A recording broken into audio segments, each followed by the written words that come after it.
TJ DeSantis, Julie Kedzie, Megan Anderson. Round number 1 underway. Watkins in the black and gold, Delboni in the white with red. Looking at Delboni, she said she wanted to utilize her jiu-jitsu, knowing that this was a one-round fight, and she's definitely getting that underway here early. Our clock powered by Jujumi. Fight premature aging with Jujumi's high-grade Jujubes, the ultimate unknown superfood. Use promo code Invicta FC for 10% off. Inside the closed guard, here is Delboni of Watkins.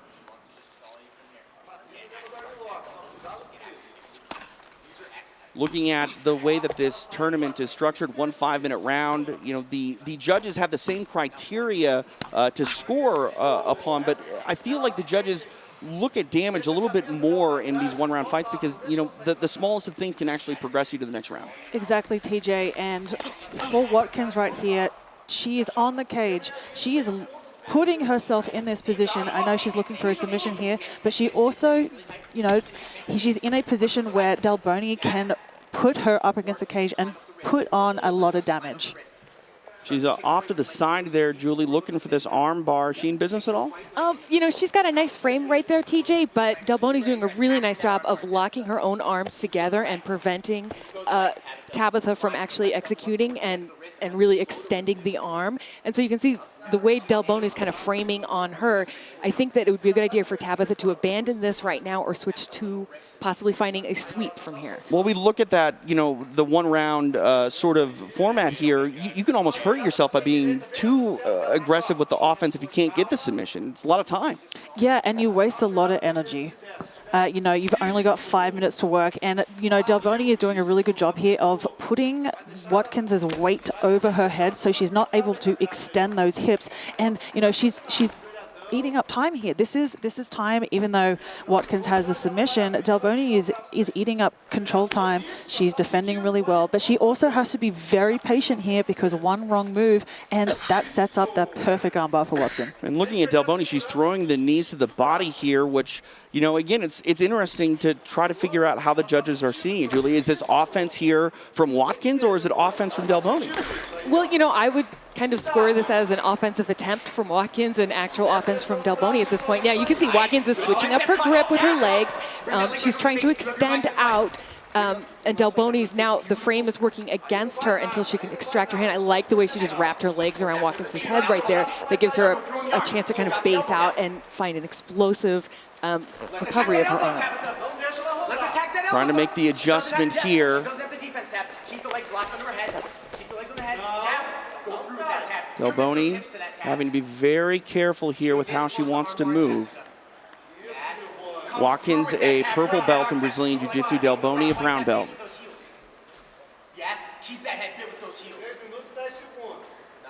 And I like how Watkins switched her position up. I like the way that she's digging real deep for that arm. Delboni's extending her head out, and you can see she's pulled that hand almost free. But 90 seconds left here in round number 1. Delboni's trying to use that leg there to, you know, kind of almost use Watkins' leverage against her, forcing her face away, trying to let go of that arm, but Watkins doing a really good job of switching to the other side of the hip there. Delboni almost out of danger here. Watkins really not letting go of that arm. Quick little hammer fist there for the Brazilian. The elbow was free there, TJ, for a second. Oops, still free. And looking at Delboni here, she's almost clear of the position. She'll have a minute to really try to leave no doubt in the judges' minds here. And she's actually got a nice armbar set up herself. If she can extract fully from that armbar and slide that right knee through. I think she just really has to be careful of the triangle right here. Watkins seems to be trying to switch her hips around to go for that armbar, but Delboni needs to get to work here. I feel like Watkins has been, you know, somewhat attached to that armbar, that she's kind of been in a more dominant position looking for a submission. So Delboni needs to go all out here in these last 20 seconds. I agree. Delboni went 5 hard rounds with Alicia Zappitella, and the judges were not on her side that night. Now in the final moments here of this first round of this Phoenix tournament, Delboni trying to leave no doubt, punching her ticket to the semifinals. Jéssica Delboni going to work.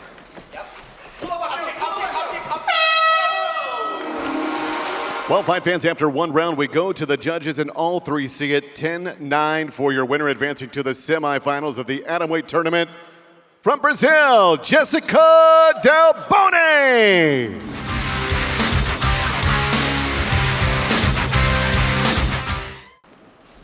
TJ DeSantis, Megan Anderson, Julie Kedzie here inside Memorial Hall, Kansas City, Kansas, for the Phoenix tournament. Our clock powered by Jujumi. Van Zandt was true to her word. That was a nice kick earlier. Definitely no filling out period for Van Zandt. Trying to take the back now. Settles for an open half guard. Trying to get her guard back is Perez, half butterfly.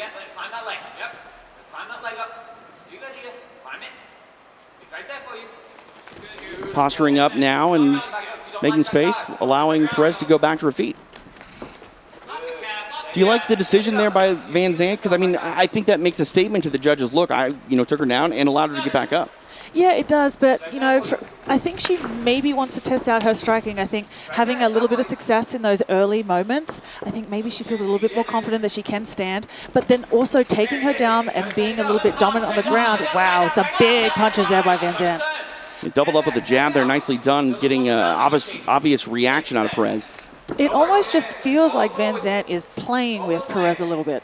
She's kind of hitting her big shots, moving in and out, and just letting her up and doing things when Van Zandt is ready for her to do that. You see a lot of confidence here from Van Zandt, and she definitely wants to try to finish this one, because if she's able to secure a victory, then she's in a good spot with a stoppage to actually sort of determine her own future later. Yeah, you know what? I mean, we've seen good striking from Van Zandt in the past and some creative striking, but tonight she is on fire, TJ. She's really, it's like she's got her sights all set up down the barrel of those punches. I'm really excited. Oh, what a beautiful transition. Yep, on the back once again is Van Zandt. Very defensive is Perez here. Now really tying up armbar. Oh, beautiful. Van Zandt very close to trying to secure a submission here. Belly down now with it, but Perez able to make some adjustments, but that arm is definitely extended now. Wow, Perez is tough. Far from done is Katie Perez. Looking at Van Zandt with the way that she's tied up here, is she's still threatening with this triangle, Julie? I don't think she's threatening enough to be able to finish it there because of the extension of Perez's legs, but I think she could if she did a slight adjustment of her hips. I think she's getting kind of distracted, having herself extended out like that, and you can see Perez attacking her arm, trying for her own armbar setup here. I mean, that is an interesting attack here. That's the simultaneous submission attempts here, but Van Zandt able to get free now, trying to work that triangle, but also mixing in some strikes here. Kudos for her for recognizing that she can lock that right back on. You can see Perez is still fighting strong here.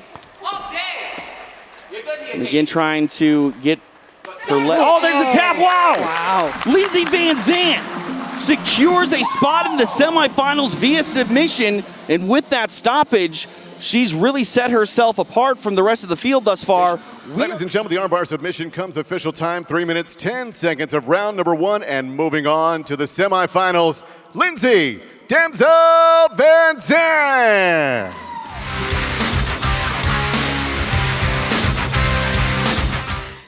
Our quarterfinals continue here inside Memorial Hall. It is Linda Mahalik getting this rematch with veteran Jillian DeCoursey. TJ DeSantis, Megan Anderson, Julie Kedzie live here tonight on Access TV for the Phoenix tournament. Our clock powered by Jujumi. Fight premature aging with Jujumi's high-grade Jujubes, the ultimate unknown superfood. Use code Invicta FC for 10% off. DeCoursey in the red, firing that right hand there, finding a home. Mahalik trying to utilize that jab early. Definitely no filling out between both these ladies. They're both hitting hard shots early on, which I love to see. There is no time to lose in these 5-minute rounds, and they're both trying to capitalize super early. It's really a sprint. When you look at a mixed martial arts fight that goes 15 minutes, 5 minutes can go by in the blink of an eye, it feels. It really can, or it can feel like forever. You know, something I like the way both are approaching this is Mahalik is really punching forward. She's really setting into that front leg with her punch. DeCoursey read that earlier and threw an inside leg kick, and Mahalik responded with her own inside leg kick when she saw that DeCoursey has a similar sort of style in moving forward.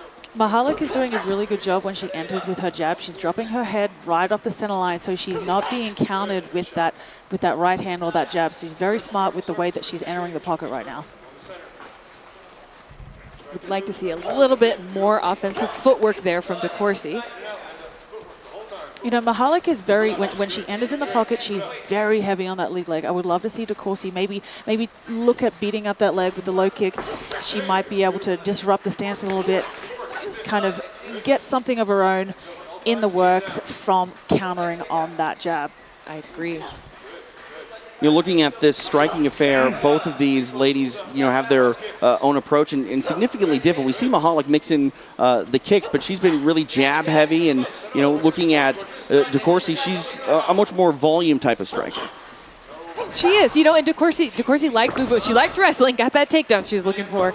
And now we can see her on the ground. This is where she wanted to be. This is where she likes to work. She likes to wrestle. She likes to grapple. But Mahalik is no slouch on the ground. No, and just like that, she's able to get back to her feet.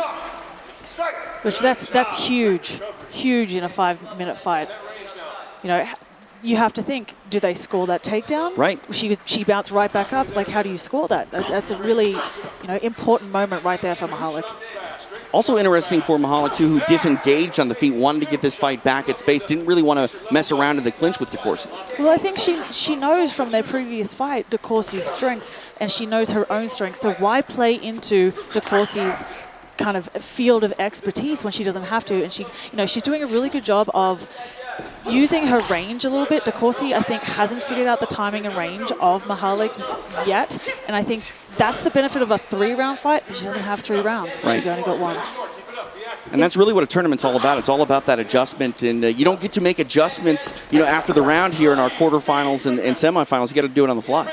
That was a nice interruption shot from DeCoursey to Mahalik. It really kind of stopped her for a second, made her reassess, readjust. But yeah, DeCoursey, she is a volume striker. I think she needs to pick up the volume even more right here. Mahalik is not necessarily landing more, but she's landing hard when she lands, TJ, and that's got to count, you know, for something. I would love to see DeCoursey kind of double up on that jab as she enters the pocket, and then maybe switch up her levels and go to the body a little bit. She's struggling to close that range because Mahalik is doing a really good job of establishing with that hard jab, and she's kind of stopping her in her tracks. So I would like to see DeCoursey kind of push the action a little bit more, increase that volume, and not let Mahalik, you know, control the range. Yeah, I completely agree. I think range is what's going on here, especially for Mahalik. And I have to say, she is landing pretty darn hard. DeCoursey's face is pretty red right now, and the legs are getting quite a beating.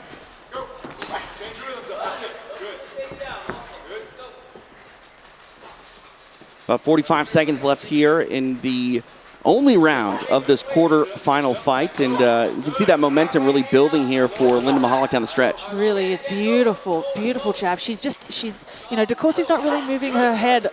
Her head's very stationary, which is enabling Mahalik to kind of hit her shots every single time she throws, and she's hitting hard. Look at that cut open up on the bridge of the nose. The beautiful counter there by DeCoursey. Nice. That's what I wanted to see from her. Those, you know, Mahalik is super heavy on that lead leg when she enters into the pocket to throw her strikes. Those leg kicks to disrupt her combinations are going to be there.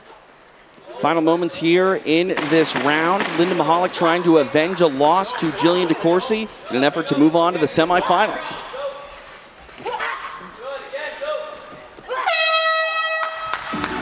There we go, 5 minutes in the books between these atomweight athletes. Well, fight fans, after 1 round, we have a split decision. Advancing to the semifinal tonight in this atomweight tournament from Richmond, Kentucky, Linda F109 Mahalik.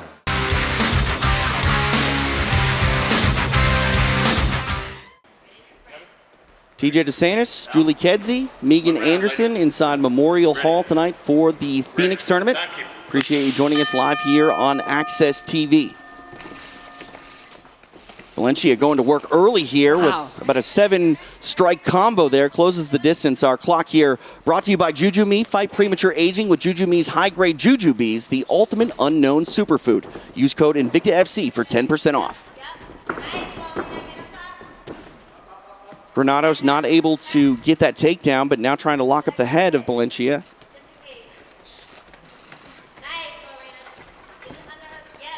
Fighting here in the clinch. Granados able to get a takedown here. See if she can secure it. And she does, now setting up here inside. That really speaks to her confidence. You know, she said, I know that she's a Brazilian Jiu-Jitsu black belt, but I have a purple belt, and I train with some very, very good grapplers.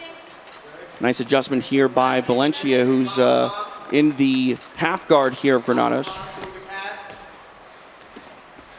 Valencia really came alive at the beginning of this round, and now she's coming alive on the ground here.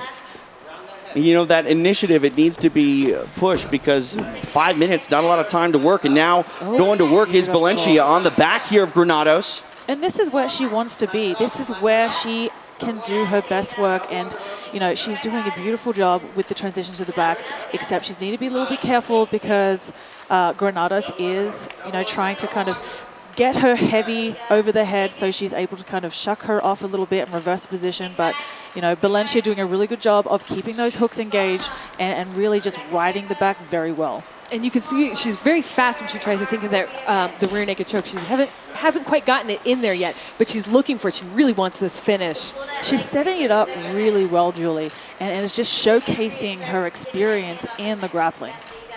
Trying to lock up this choke here is Valencia. A lot of time to work, 3 minutes remaining here. She's not quite under the chin, but she's putting a lot of pressure on the chin there. Which you can finish from this position. If you look at somebody like Damian Maia, he does a really good job of finishing a rear naked choke without actually putting the arm underneath the chin. So it is doable, you just have to get the right angle. And I have to say, I admire the way Granados keeps her legs moving independently of her defense on her feet. Like, she's already back on her feet. She was able to use her feet to kind of switch her position, and while she was still defending against that choke. Back at space, a little under halfway yet to go here in this fight, and closing the distance once again is Valencia back in the clinch. And Valencia had an idea that she wanted to come in here and get quick finishes too, and you can see that's very much on her mind.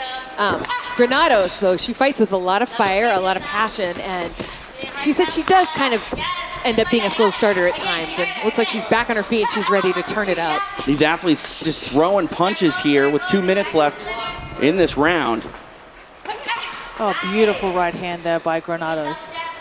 Granados not rattled at all by being taken down and controlled. She's very much in this fight, and Valencia is as well coming forward again with more strikes. It seems as though her hands have slowed down just a bit, Valencia's, but nice adjustment there by grabbing the head and throwing on the inside. Oh, nice. Beautiful. Knocked down there by Valencia. Granados back to her feet for the time being, 90 seconds left. I think Valencia's strikes are just a little more crisper down the center, whereas Granados is kind of swinging a little wide with those big hooks, and I think that's where she's getting caught a little bit. You know, she's getting caught with those straight punches down the center while she's trying to swing wide with those hooks. But she's also hitting a lot of those punches herself. And Valencia does have pro boxing experience. You can kind of see that the way she's setting up those shots, and she's really tilting her head. Well, she was earlier. It's in one spot right now. The corner of Granados urging her, Angela Hill saying, you know, throw more. Don't just throw one and done. And this is really showcasing, like, when we spoke with Valencia earlier on this week, she planned to go out all out for the 5 minutes and just worry about the next round if it came to that. She just plans to go out and give everything in that round, and that's exactly what we're seeing her doing. She's constantly walking forward, she's going for the takedown, she's throwing a lot of strikes, but Granados is not backing down. She is standing in the pocket and trading, and this is absolutely insane. Both of them just swinging for the fences. We've got a fight, 20 seconds left in this quarterfinal here between Marissa Messer-Valencia and Paulina Granados. Inside the clinch, final 10 seconds here of the round. Ooh.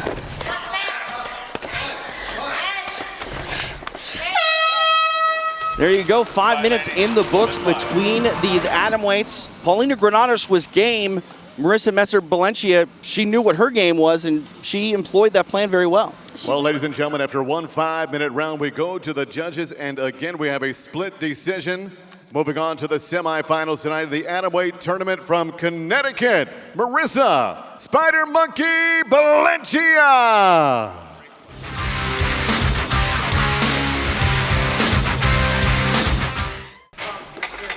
Marcela Silva getting this assignment. Newcomers, Samantha Seff taking on Kara Wisłowski. TJ DeSantis, Megan Anderson, Julie Kedzie inside Kansas City's Memorial Hall here for the Phoenix tournament.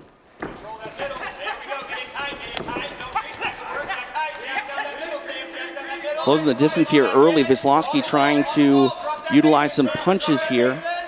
But now we see Seff in control of this clinch. Really interesting cage awareness from, Wisłowski right there. But yeah, Seff is now in control, trying to find that takedown. Looking at Wisłowski, she is a Golden Gloves champion in Chicago. So not really surprising that the grappler here in Seff closes this distance, tries to slow the fight down and get in the clinch. Yeah, as a brown belt, she knows that that is where she's going to do her best work. And, you know, it's really showcasing Wisłowski here being able to do a lot of, defense here, but, Seff doing a beautiful job of finally getting that takedown. She's doing a really good job wrapping up the legs, and this is such a good control point. I would love to see Wisłowski. She's kind of angling her back off the cage. I want to put her back on the cage, try to disengage those legs, and look to get back up.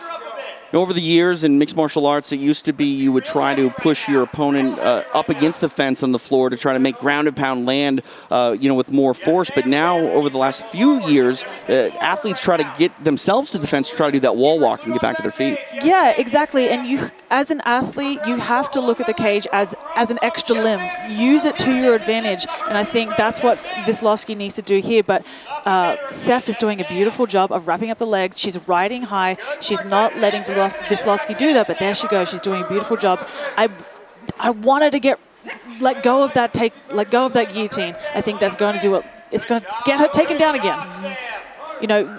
That was the moment that she needed to disengage, switch her hips, and get her back off the cage, because this is where Seff wants to be. She has 3 minutes left to work here as well, and we talk about these, one-round fights. It feels like almost every minute is a round into itself, so you want to try to, control that time. And for Seff, while she hasn't thrown a ton of offense here, Julie, she's in business. She's controlling where this fight is taking place. Yeah, she's doing a really good job of getting controlling positions, of making sure that she's swarming Wisłowski and keeping Wisłowski constantly on the defense. And really, Wisłowski's left arm is underhooking and it's around the head, but it's not really attacking a choke. It's not doing enough right there. So I think that underhook could be doing more work, or she could be using that to frame. And like you said, use the cage to get back to her feet. You see in the background there, atomweight champion Alicia Zappitella taking in this tournament. Her training partner, Tabitha Watkins, was in the first round, but now she's definitely an interested spectator here watching these atomweights try to secure a future date with her in the future. Yeah, I think that you get, she doesn't really have to worry about watching her friend now. I don't think it's a relief necessarily, but it does get her focus completely shifted on, okay, who's going to be fighting me? What am I looking for? Let me gather some information on potential opponents now. Samantha Seff on top of Kara Wisłowski. This a reserve bout in our Phoenix tournament. Wisłowski, as you can see, she's got the underhook there. That is putting her in a very bad position. She needs to utilize that by putting her hand on the cage, using it as a frame to get back up. She needs to switch her hips, get back up, and get to work.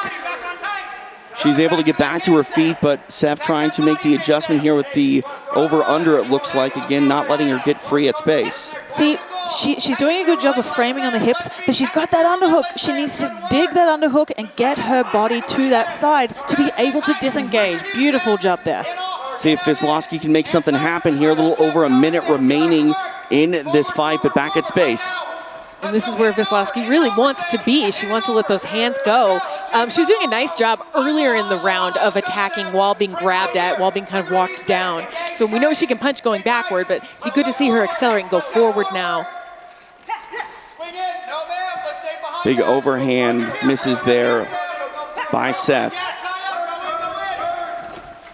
Trying to close that distance again with Seth, but Wisławski able to get her back off the fence and stay at space here. I think she's timing those takedowns a little bit better now that she's aware of them, but I think that's also, you know, prohibiting her from throwing a lot. She's hesitating a little bit because she knows the takedowns are there, so it's kind of lessened her game a little bit. And I think Seth really needs to be cognizant of her reach right here. I think she's got longer arms, and I think she needs to employ them and move her feet more. Final 10 seconds of this bout.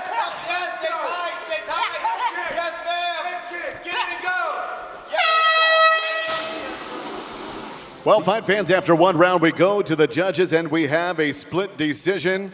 Your winner, out of the blue corner, Samantha Wolf Queen Seth. Samantha Seth getting it done. She moves on potentially as a reserve in our tournament here in Kansas City. The Atomweights taking center cage tonight in Invicta FC's Phoenix tournament.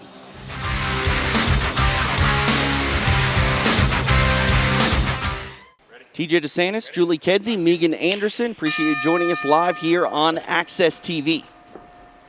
Our clock powered by Juju Me. Fight premature aging with Juju Me's high-grade Juju Bees, the ultimate unknown superfood.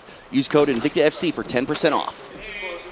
See the kicking offense here from Van Zandt early.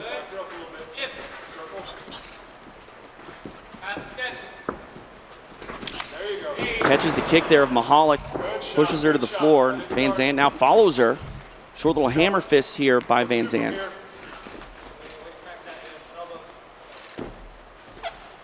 What I love about the half guard position is you can do so much from here. It's very much a control position, but, you know, Mahalik doing a really good job of disengaging, getting up back to her feet, and reestablishing that range. I think Van Zandt is slightly faster of the two, so I think Mahalik really needs to set up that jab, set up her strikes a little bit better than she did in that first round. And we can see Mahalik's a little bit lighter on that front leg. She's definitely trying to be faster. She's making some adjustments. But I have to say, I really admire Van Zandt's leg work in this fight so far. She's had some very fast switches and seems very smooth out there. It's almost like she's seeing everything. She's right there in the moment. She's locked in, and she's just in the matrix. She's seeing everything, Julie. That was a nice shot right there. Combination of punches there a moment ago by Van Zandt. We see that confidence, and you know she definitely is picking up the initiative. She knew that she had been a slow starter in the past, and you know here through the first 90 seconds of this fight, again a very aggressive Lindsey Van Zandt.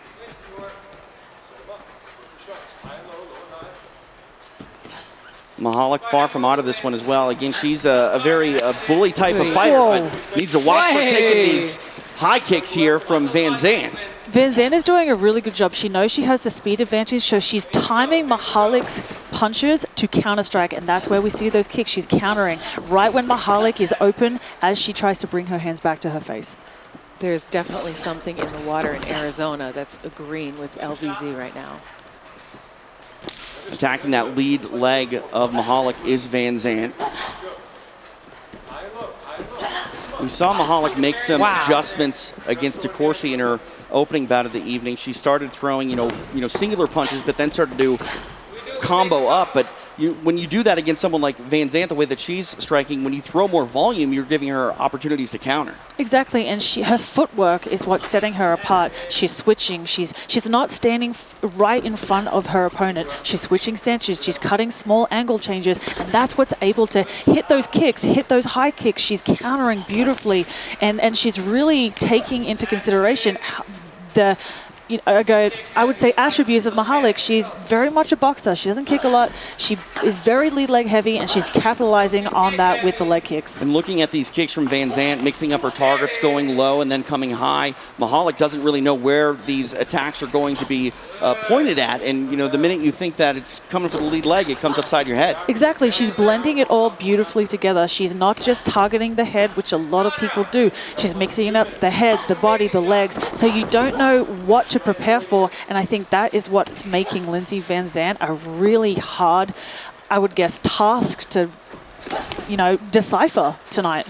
90 seconds left here in this round. We saw Mahalik lower her elevation a moment ago to try to get a takedown. She needs to try to set that up a bit more, but time not on her side right now, Jillian. No, it really isn't. And you can tell she's moving forward more aggressively. She's eaten a couple of shots now to the liver from LVZ, and that's, that could actually be weighing on her a little bit. But you can see, big flying from LVZ. That's not new. We've seen that before. But I have to say, oh my gosh, what a sight. Beautiful.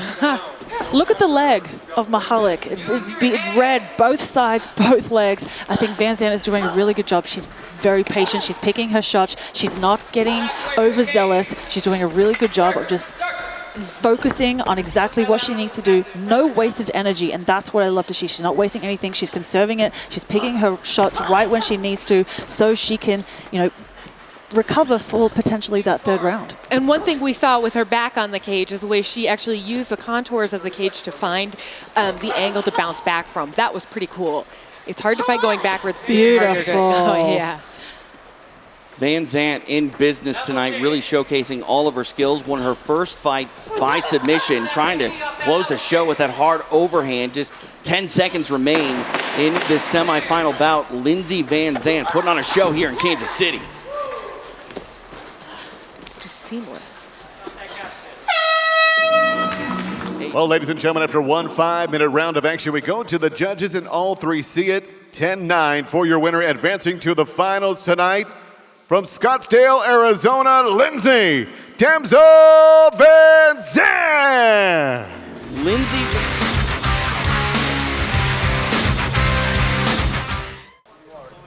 It is time for our second semifinal of the evening. We see Marissa Messer-Balencia taking on the former title contender, Jéssica Delboni. A spot in the tournament finale on the line here. Delboni in the white, Balencia in the black. Our clock powered by Jujumi. Fight premature aging with Jujumi's high-grade Jujubes, the ultimate unknown superfood. Use code Invicta FC for 10% off. Delboni said that she wanted to utilize her jiu-jitsu in this tournament. She did so a bit more defensively in that first fight with Tabitha Watkins. We'll see if she goes on the offense with it here against Balencia, but again, Balencia a black belt in BJJ. She is, but watching the way Delboni's reacting to Balencia's striking, just her calmness right now, her coolness, her demeanor is really interesting.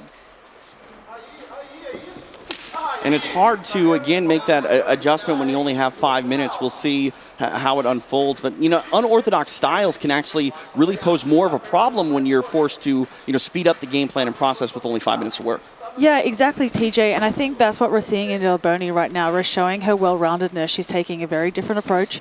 And I think Balencia, she's not as aggressive in that first round. If we look at both of where they were in the semifinals, Delboni has had a lot more time to recover, and she could take advantage of that going into this next round.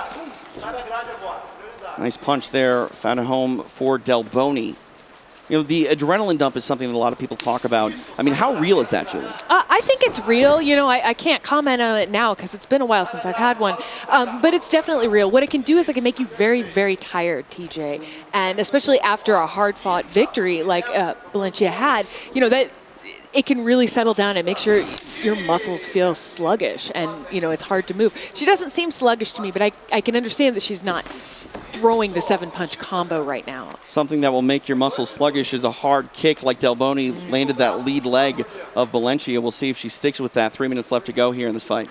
And that's the type of fight you need to fight against somebody who is looking to go for those takedowns, go for those grappling exchanges, because they need to be able to put weight on that leg to go for the shot. And so by doing that, Delboni is doing a good job ensuring that the integrity of that leg is compromised.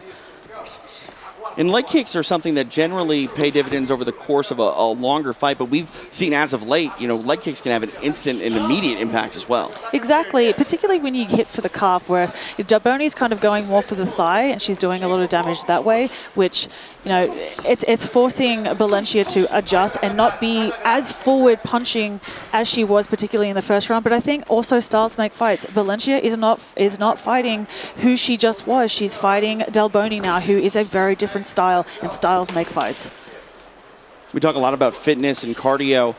You got to believe that Delboni has the advantage of being active. She eats a hard punch there by Valencia, but having that title fight 3 weeks ago, she's in shape. She's in shape, TJ, but we can see she's picking her shots. She's trying to find the big explosive shots, whereas Valencia is, she's throwing.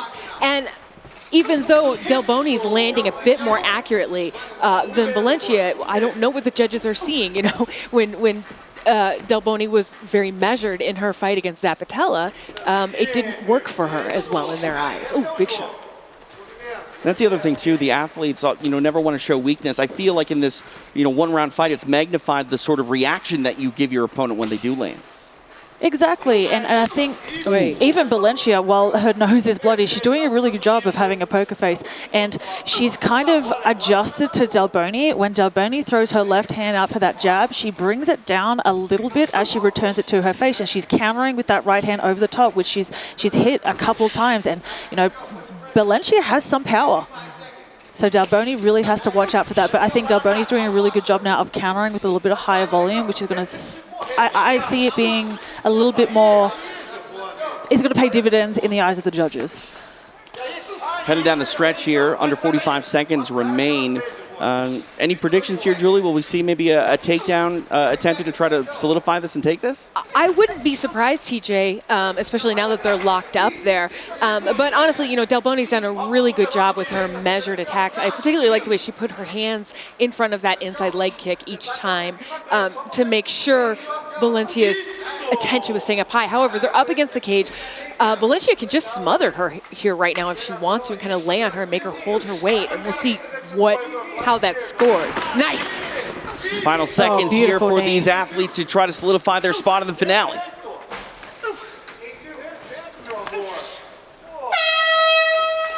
Five minutes in the books. The judges will have to sort it out. Valencia bloodied from the nose a bit, but Delboni back in her corner. She feels like she still has some work to do here tonight.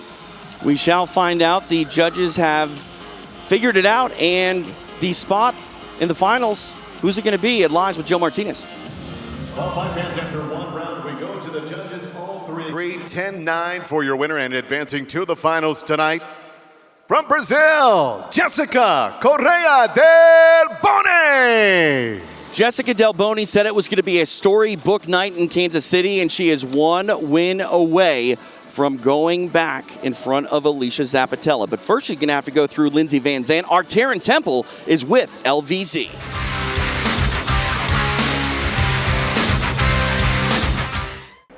Referee Nick Barron's getting this assignment. TJ DeSantis, Megan Anderson, Julie Kedzie inside Kansas City, Kansas's Memorial Hall for Invicta FC's Phoenix tournament. Our clock powered by Juju Me. Fight premature aging with Juju Me's high-grade Juju Bees, the ultimate unknown superfood. Use code Invicta FC for 10% off. Delboni in the white, the red and blue for Lindsey Van Zandt. Van Zandt said that she felt Delboni was the uncrowned champion and that tonight this was a de facto championship bout. It's for the Phoenix tournament championship, but this is going to say a lot moving forward about this atomweight division. It really does, and she's been very dismissive of the current atomweight champion, Alicia Zappitella, tonight, so it will be interesting to see how this one plays out. Who, by the way, is in the front row tonight? She really walking all of it. She's got the best seat in the house. And for Zappitella, I had a chance to catch up with her, and she said that she leaned towards Lindsey Van Zandt. She felt that Delboni cutting weight, 3 weeks apart, it might play to her detriment if this fight goes in the latter rounds. Yeah, it's interesting the way they can kind of see something that maybe we don't see when we see the rest of the competitors there. They're kind of eyeing each other very clearly and assessing the situation very strategically, TJ. And strategies have been, very urgent throughout the night. Be first, be often, and that changes now here with the, afforded extra 10 minutes here. A combination of punches there by the Brazilian. And, in those previous fights, LVZ did a lot more footwork, I would say a lot more aggressive footwork. She's still doing a great job of staying out of range, being in and out, but you can see the respect that she has for Delboni's power, her takedowns, and just her capacity to capitalize on openings. I think what we're also seeing is Delboni is able to match Van Zant's speed, which none of her competitors before were able to do. So she's having to be a little bit more patient, and Delboni has phenomenal counter-striking that she really has to pay attention to.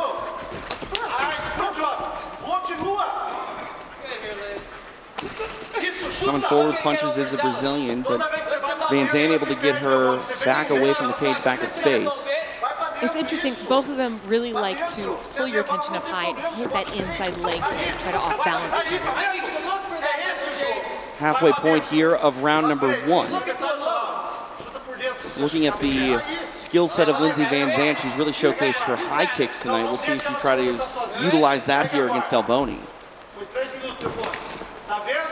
Right on cue. And I think that's a really good idea. High kicks and keeping range and not getting tied up this tightly in the clinch. Not yet. Delboni able to close that distance and had one underhook for a brief moment, but Van Zant not accepting that position willingly. Beautiful elbows by Delboni on the break, though. Definitely had to eat those shots.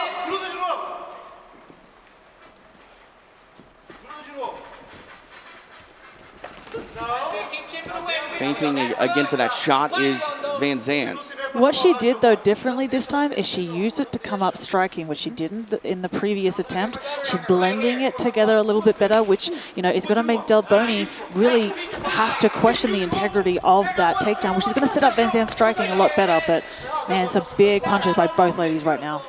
We're getting echoes of the Delboni Zappitella fight in that Delboni just walks through punches. She just walks you down.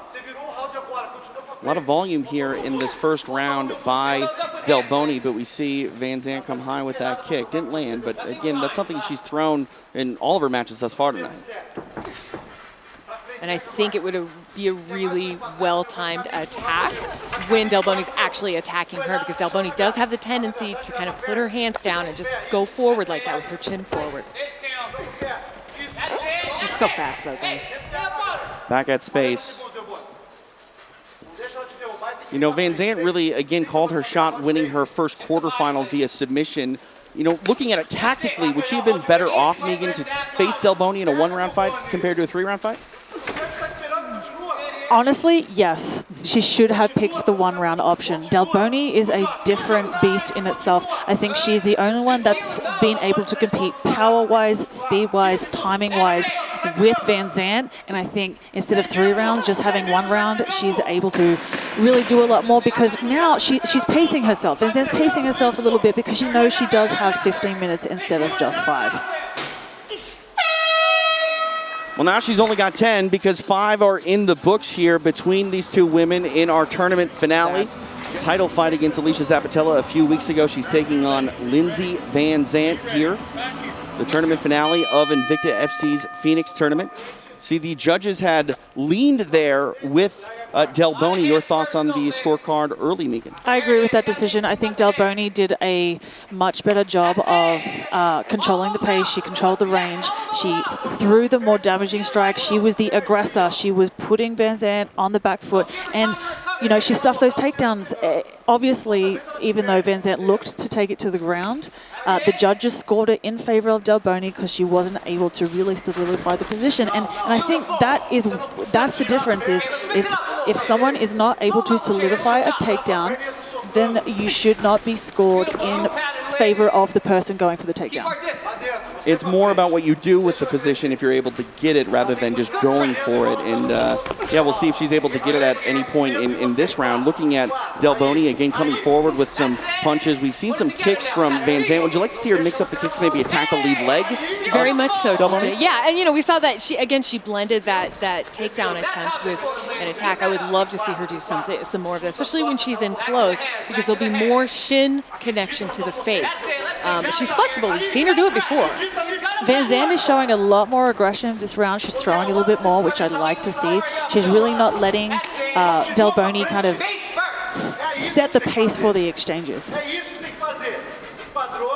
And, you know, what you said earlier about, you know, it's what you do with the position. One position that Delboni always kind of establishes is real estate on her feet, right? She's controlling the center of the cage. She walks her opponents down, gets them their backs up against the wall, and keeps them there for the most part. I say that, and of course, Van Zandt's off, but you know what I'm talking about. These atomweights move quickly. Yes, they do. Approaching 2 minutes down here in the second round. Kick to that lead leg of Delboni by Van Zandt.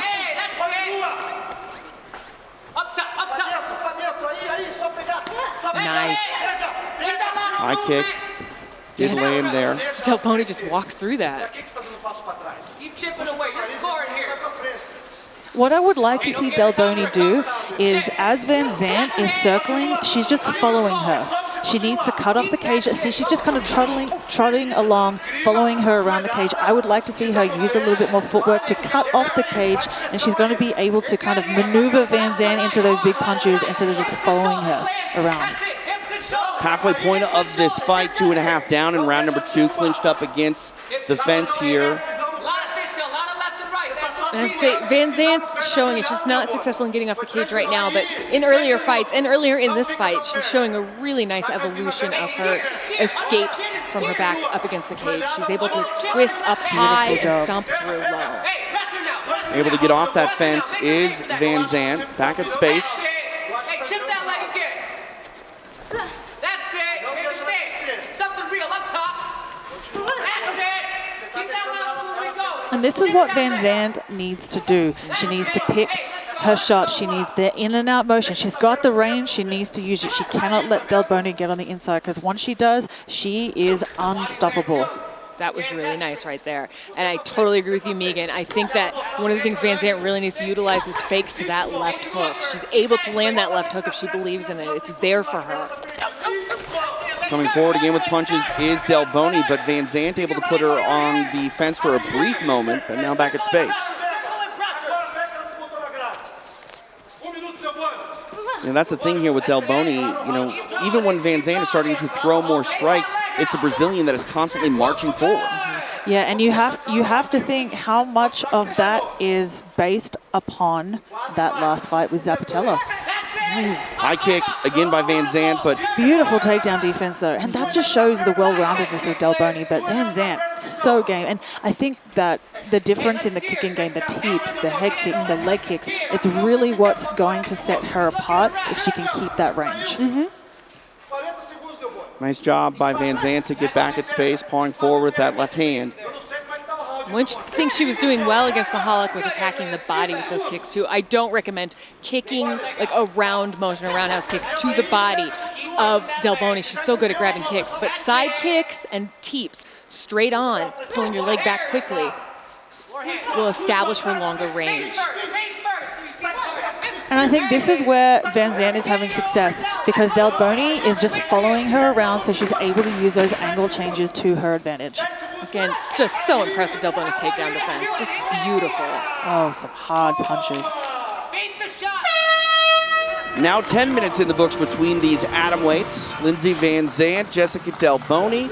Yeah, I am not surprised at the scoring. I can see where the one judge scored it for Delboni, but I can also see why the other two scored it for Van Zandt. Her movement is what set her apart in that round. So at least Delboni going into this round, she knows she's up on one scorecard. She just needs to get up on one more. And this is what she's doing. This is what I love to see. Even though she's gone 20 minutes already of fight time tonight, she is putting it all on the line in this last 5 minutes. She's constantly pressing forward. She's not giving Van Zandt enough space to really effectively use her range. And it really is all about space and timing. I mean, you look at Van Zandt, she's moving and trying to do the right things, but when you have this Brazilian just marching you down, constantly shutting down your offense by forward aggression, it's hard to get going. Yeah, shutting down your offense, and then the offense you have against somebody marching forward is to take them down, and she's so good at deflecting that, TJ. You know, props again to Van Zandt. Her movement, like you said, Megan, and the range of her kicks, the display she's able to do up and down and up and down. But when Delboni gets rattling off those punches, it is really hard not to shy away, not to try and, you know, move away and then try to re-engage from another angle, and Delboni just doesn't allow it. I think this round is really going to showcase who wants it more. And I think Delboni is kind of starting to edge away a little bit. I would like to see Van Zandt just, she's moving a lot. I want to see her just sit down, throw punches, make Delboni respect that range. Tonight's journey started with 8 athletes. We are down to 2. This is our tournament finale. As you mentioned, a lot of work put in by both women, and this is where your heart is truly tested. It's this final round of this final fight with everything hanging in the balance. It really is, and just the showcase of Delboni's athleticism. She just went a hard 25 minutes. 3 weeks ago, she's now put in another hard 25 minutes with 3 different opponents. Like, it just showcased the level and the caliber of competitor that she is.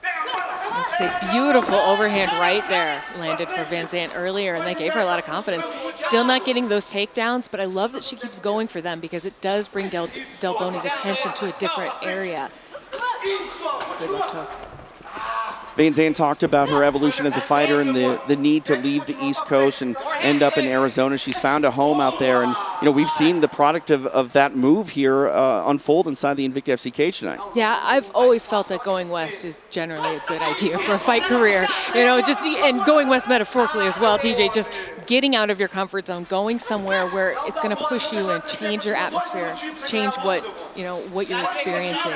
I mean, going west here in the States for Megan, it's going to a different hemisphere north. Yeah. That's true. It's a very big change. Coming up on the final 2 minutes here for these atomweights in our tournament finale. Oh, ooh, nice right hand. That made her mad. Oh, Delboni looks mad. Yes, she does. I would not want that staring me down in the cage. Think about everything that Delboni has gone through. You mentioned a lot of people wouldn't have even taken this tournament opportunity. Why do I need to earn my title fight when many people believe I'm the uncrowned champion? That was not the mindset of Jéssica Delboni. She's got 90 seconds to leave it out of the judges' hands.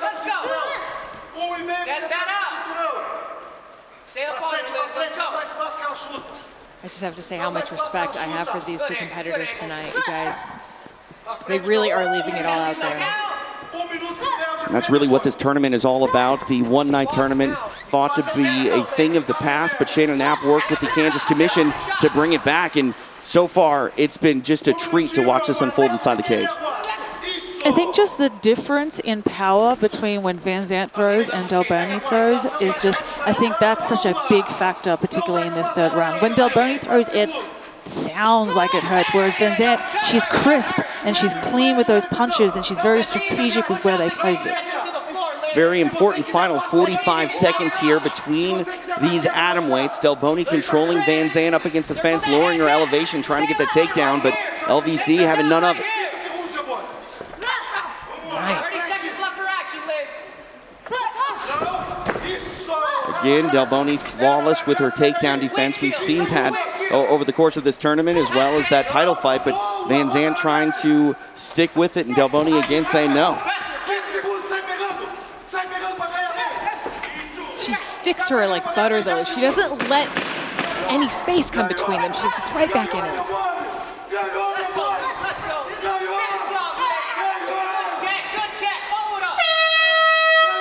Well, the journey tonight ends right there. The judges will have to sort it out, but Jéssica Delboni believes that she called her shot and marches right over to the atomweight champion.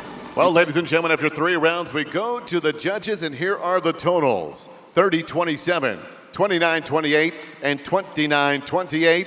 All for your winner by unanimous decision. And now the Phoenix Tournament atomweight champion, from Brazil, Jéssica